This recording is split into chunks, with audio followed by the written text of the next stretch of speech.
Denver Broncos quarterback Russell Wilson could miss some time as he suffered an injury late in the Broncos' Monday Night Football loss to the Los Angeles Chargers. Could there be any potential changes coming on the offensive line? Plus, is Melvin Gordon on the trade block after Monday's game? We dive into this and much more on today's brand new episode, Locked On Broncos. You are Locked On Broncos, your daily Denver Broncos podcast. Part of the Locked On Podcast Network. Your team every day. What's up, Broncos country? Welcome into a brand new episode, Locked On Broncos, your daily Denver Broncos podcast, part of the Locked On Podcast Network, your team every day. Thank you so much to everybody in Broncos country for tuning in and making Locked On Broncos your first listen of the day every single day, free and available everywhere you get your podcast in audio format, or whether you're watching us on YouTube. Thank you so much. Do us a favor, hit that subscribe or that follow button down below so you never miss out on a day's worth of Denver Broncos news, content, coverage, and more. Win, lose, or draw, we have you covered every single day from the South Stands to the end zone. I'm your host, as always, Cody Roark, Broncos reporter from Mile High Sports, joined alongside, as always, by my co-host, Sayre Bedinger, site expert, predominantly orange.com. Sayre, a quick turnaround for the Broncos after Monday night's loss to the Los Angeles Chargers in overtime, and just some more unfortunate news on the injury side of things for Denver, on top of just the overall optics of the direction of this team and mainly the offense. But this is almost all circumvented by now finding out that Russell Wilson could have a potential significant hamstring injury. He's undergoing an MRI, and we're awaiting the results of that MRI as well. This is, where do the Broncos go from here, Sayre? You and I, we did the post-game late last night. Luckily, I made it back this morning from Los Angeles, from Hell-A. That's what I'm going to call it. My trip was hellacious in a sense here. But I'm glad to be back here. But, man, just more bad news for this Broncos. It's almost to the point. I think the thumbnail for this title, for this episode, should be Bad News Broncos. Really, it feels like it, doesn't it, Cody? We're entering a point now where, again, it could be Brett Rypien starting against the New York Jets. And really, that's a lot of fans. I took a kind of just a quick little poll on my Twitter page on Tuesday, and it feels like a lot of fans would be open to that idea at the very least, if not excited about the idea of Rypien coming in, because I think at the bare minimum, Cody, it kind of will help, like we talked about in the post-game episode, right? Have you tried unplugging it and plugging it back in? Well, this is part of the troubleshooting process. If you put Brett Rypien out there and let him run the Nathaniel Hackett offense, we can kind of finally get to see, is the disconnect here between Hackett, or is it Russ, or is it just what is the disconnect here? Because if Brett Rypien, for example, like he did in his first NFL start, if the Broncos go out there and score 30 points or more, that will give us an indication that, okay,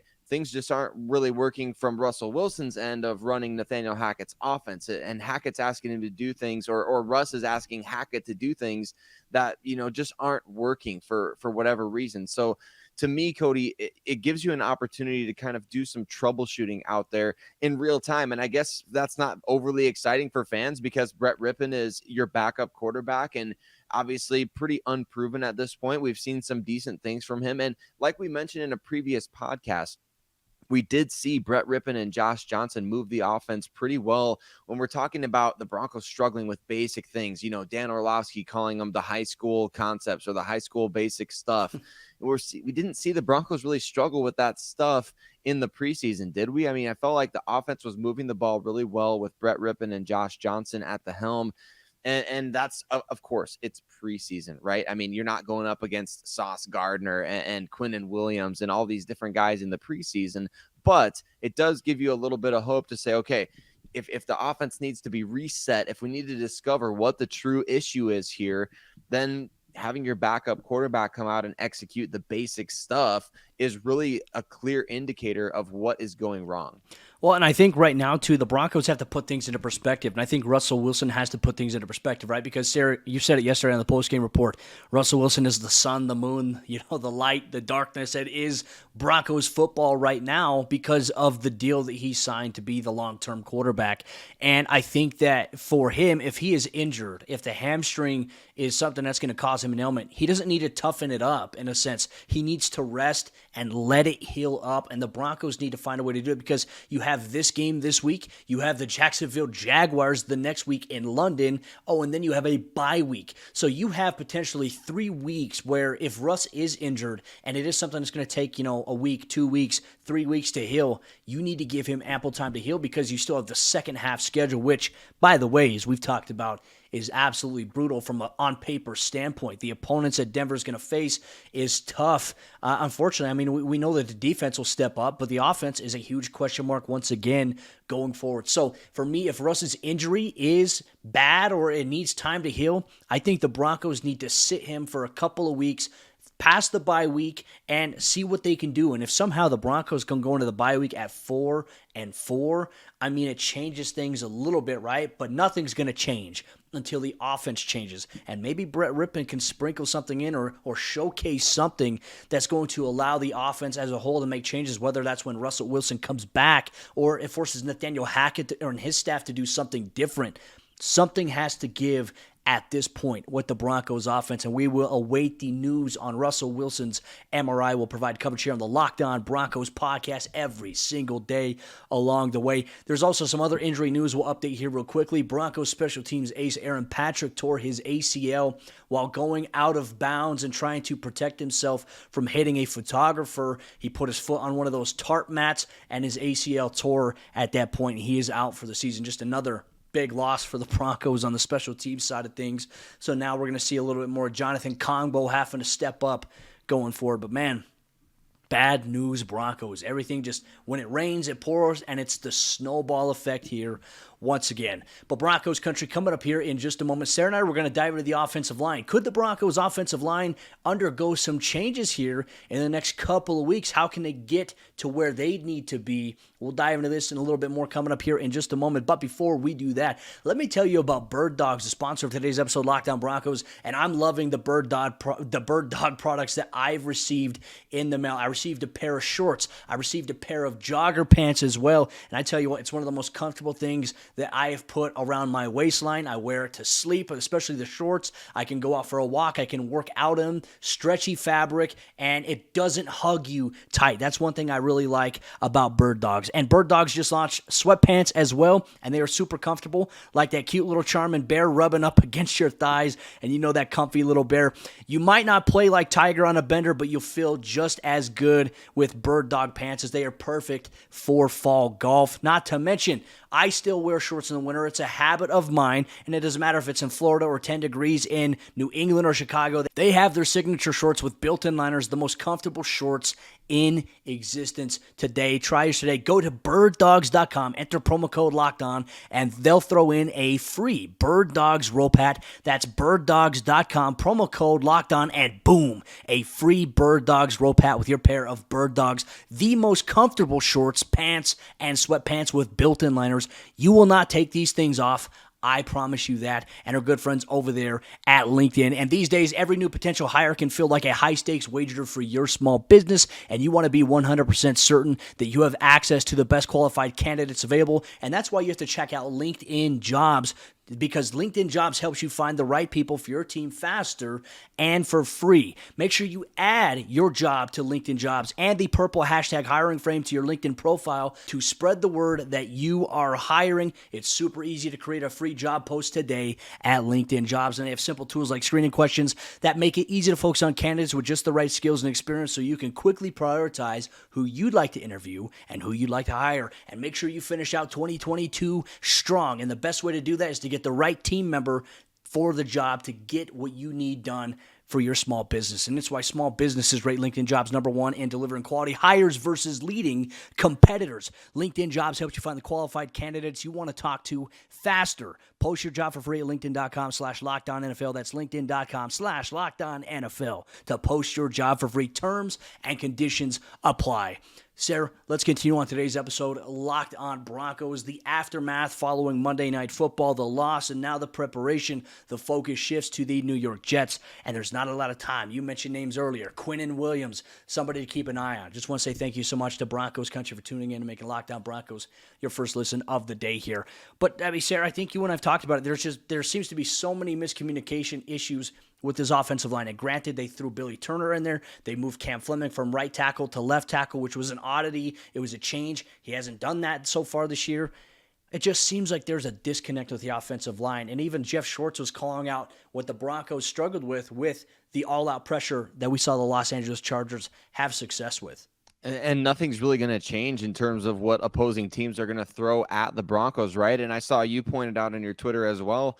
I mean, a lot of what we're seeing in these recent games that teams are throwing at the Broncos, especially on the interior, is really a lot of what we saw back in Lloyd Cushenberry's rookie season. Remember, when he was really struggling early on as a rookie coming out of LSU, a third-round pick, I think a lot of Broncos fans at the time, like I remember, Cody, back in those days, there were a lot of people that wanted the Broncos because I believe they had like pick number 40, 45 or something like that in round 2. They wanted the Broncos to use that pick on Lloyd Cushenberry. He was considered maybe the best center in that draft class.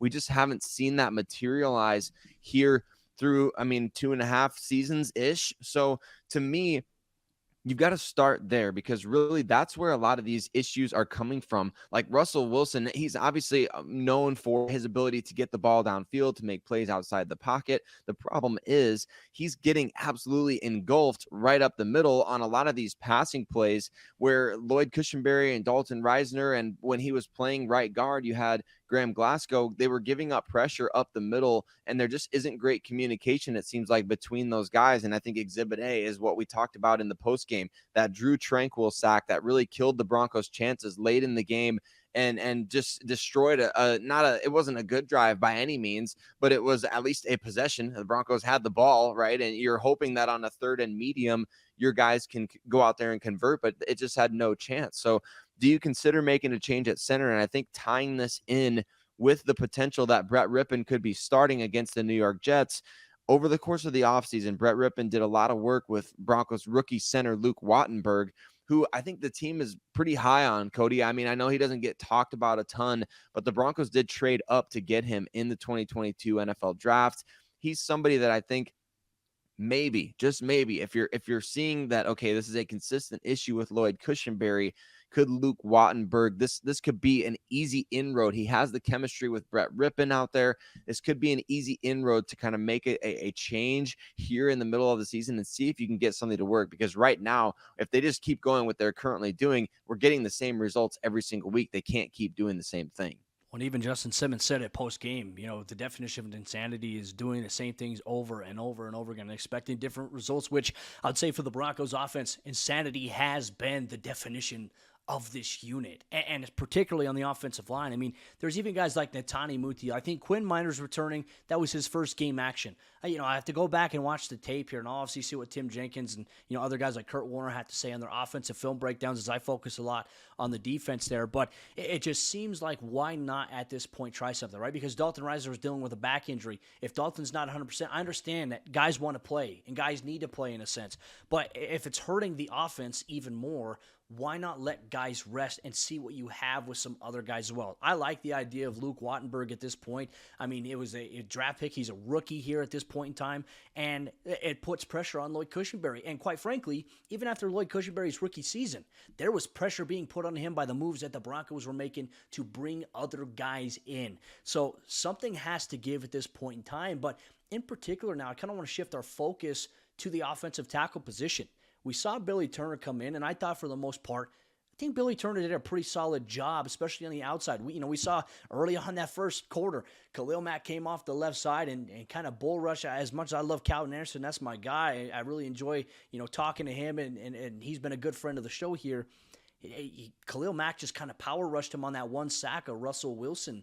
And after that, we didn't see him in the game. So it just goes to tell me that Butch Berry is either has these guys on a very, very short leash, or if he does, he's far too inconsistent with it, because when you look at the struggles of Cushenberry and other guys on the offensive line, we're not seeing him pull the curtain on these guys more so as we are seeing him on Calvin Anderson, which that's been the case for Calvin. Like even in training camp, he had a rough practice against the Dallas Cowboys in joint practices, and they yanked him.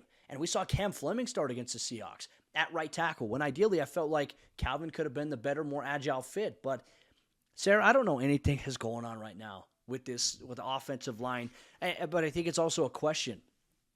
Was it the right decision to part ways with Mike Munchak to bring in Butch Berry?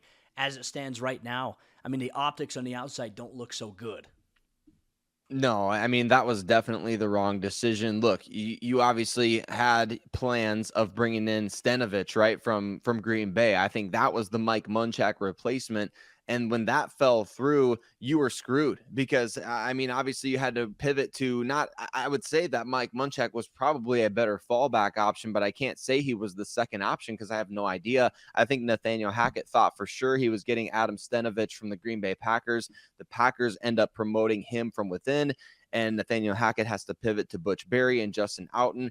And of course, like at this point, I mean, you can clearly see in hindsight that letting go of Mike Munchak was the wrong call. And the Broncos have to understand that. And I think that Hackett needs to be questioned on that one of saying, what's the deal with the regression from some of these linemen? We saw progression I thought from Cushenberry last year, and not that it was like a meteoric rise, but I think he was better. Yeah. And certainly from Calvin Anderson as well. And Calvin wasn't getting yanked in his opportunities. It kind of felt like he was having to wait for an opportunity to get out there because the other guys that the Broncos had, were they were the starters, Bobby Massey and Garrett Bowles, and he wasn't surpassing either of those guys. So I think that it's definitely worth questioning from Hackett in terms of what was the motivation behind that. I mean, obviously right now it's kind of like adding, insult to injury to be asking him those things, but he does need to face the music on that one because clearly Mike Munchak, one of the best developers of offensive line talent in the NFL,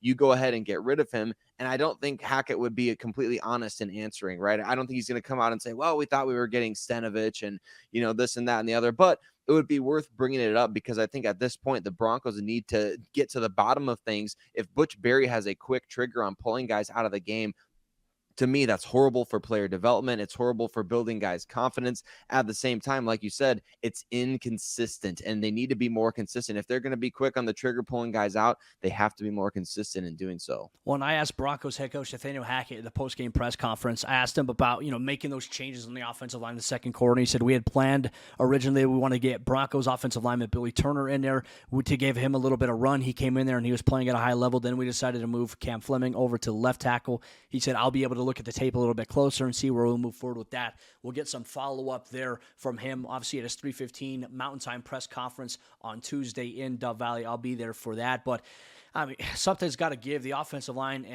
it's far too inconsistent, right? And a lot of it, too, it's like we see the issues in the passing game with, inconsistencies in protection. Sayre, I also think one of the biggest things that we're also seeing as well is that the run game cannot get going. There is no consistency. There's no emphasis on the run game. And that leads into a really big topic of discussion coming up right now in Broncos country, where we ask the question, is Melvin Gordon on the trade block after seemingly being benched for Latavius Murray? We dive into that coming up here in just a moment. But before we do that, let me tell you about PrizePicks, the sponsor of today's episode, Locked On Broncos. And PrizePicks is daily fantasy sports done right. And with the PrizePicks app, you choose 2 to 5 players that you're focused on heading into the week. And these players will have a projection that's set by PrizePicks. And you simply choose whether or not they will have more or less in their PrizePicks projection, which could allow you to win 10 times your money on any entry. There's no competing against other people. It's just you versus the projections available. So download the PrizePicks app or go to PrizePicks.com to sign up and play daily fantasy sports. And first-time users can receive a 100% instant deposit match up to $100 with promo code LOCKEDON. If you deposit $100, they'll give you $100. If you deposit $50, PrizePicks will give you $50. Don't forget to enter promo code LOCKEDON and sign up for an instant deposit match up to $100. As we jump into the fourth quarter action on today's episode of Locked On Broncos, where we dive into whether or not Melvin Gordon could be on the trade block, just want to say thank you so much to everybody in Broncos country for tuning in and making Locked On Broncos your first listen of the day every single day, free and available everywhere you get your podcast in audio format, or whether you watch on YouTube. Win or loss, Sayre, Bedinger, myself, we have you covered every single day from an objective point of view, looking at every angle. Never too high, never too low. Right in the middle. Interesting turn of events after Monday Night Football, Sayre, when it comes to the running back position with Melvin Gordon. He obviously got the start on Monday night against the Los Angeles Chargers, finished the game with 3 total carries, and then was seemingly benched in favor of Latavius Murray, the Broncos' newest addition, who came in and seemingly took over as RB1 right away, was hitting the hole with purpose, and there were some plays like, okay, hey, they got it going. We alluded to it. I think it was in overtime or one of the fourth quarter drives where he had a 4-yard run, he had a 5-yard run, and then it was 3rd and 1. The Broncos didn't hand the ball off to him. They just decided to pass it there. That's obviously another issue in and of itself, but definitely Melvin Gordon did not appear to be too happy about it, and he had done a post-game interview saying he wasn't told why he was benched or he wasn't told anything like that. I wanted to put some information out there because this is what happened in the week buildup to this game here. The Broncos' plan was to get all 3 guys some carries, and then they were going to go with the hot hand. They were going to go with the guy that they felt like gave them a better chance to have success running the ball, and it was clear after 3 carries that Latavius Murray was going to be that guy more so than Melvin Gordon in this game. So I don't think there's any controversy that's being created. I know a lot of fans are like, oh, how come the coach never told him? The plan all along, all week long, as Nathaniel Hackett told us early on in the week, and he told the team, they're going to roll with the hot hand at running back. So, I mean, I don't know why everyone's mad about that. But, yeah, I mean, now it's a big question, Sayre. With this move, with Melvin now seemingly being benched, is he potentially on the trade block? Well, he might just be, Cody, and I think I saw about 100 to, maybe 1,000, maybe 100,000 people on Twitter suggesting a straight up swap for Melvin Gordon and Cam Akers with the Los Angeles Rams. I mean, that does make some sense, and I'd be open to the Broncos taking on a bit of a reclamation project there, but I was getting texts during the game, Cody, from people that were telling me, man, benching Melvin Gordon, I might be for this Nathaniel Hackett guy. Maybe he's on to something here.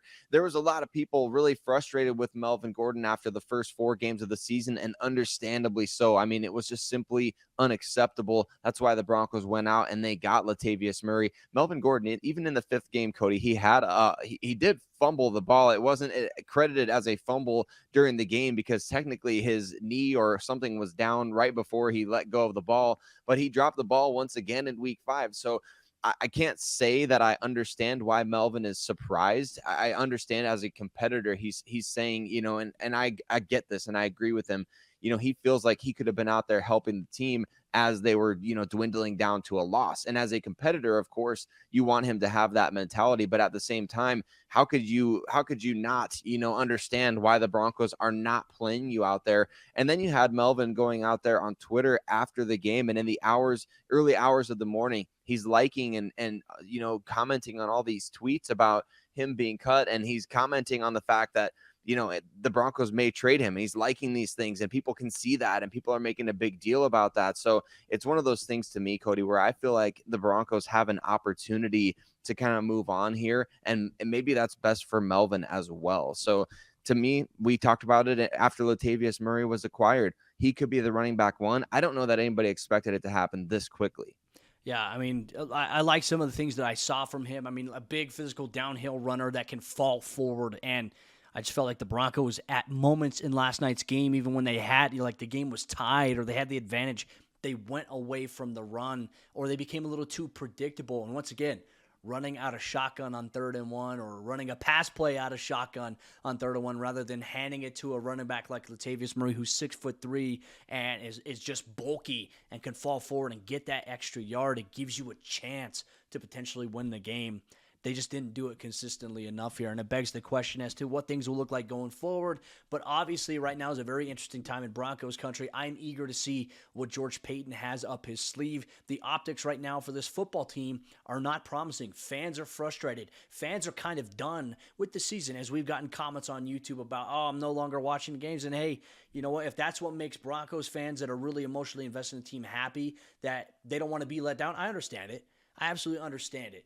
But the reality is like, this is football. It could be worse. And somebody compared the Broncos to the Browns. Sayre, this is bad. What the Broncos are going through right now is bad, but it's not Browns bag over the head bad as it was back in the early 2000s. There's still a lot of promise with this team, but this is a huge task. How can the Broncos turn this around? If not this year, how do they do it next year? So many questions with this Broncos team. One thing's for certain, we'll have you covered every single day all year long here on the Locked On Broncos podcast, breaking down whatever's coming out of Dove Valley. I'll be at practices. I'm obviously at every game as well. We'll be at press conferences for Coach Hackett, and we'll give you a little bit more insight when we find out a little bit more on the injury to Russell Wilson, whether or not he'll miss any time. You get that on tomorrow's brand new episode, Locked On Broncos.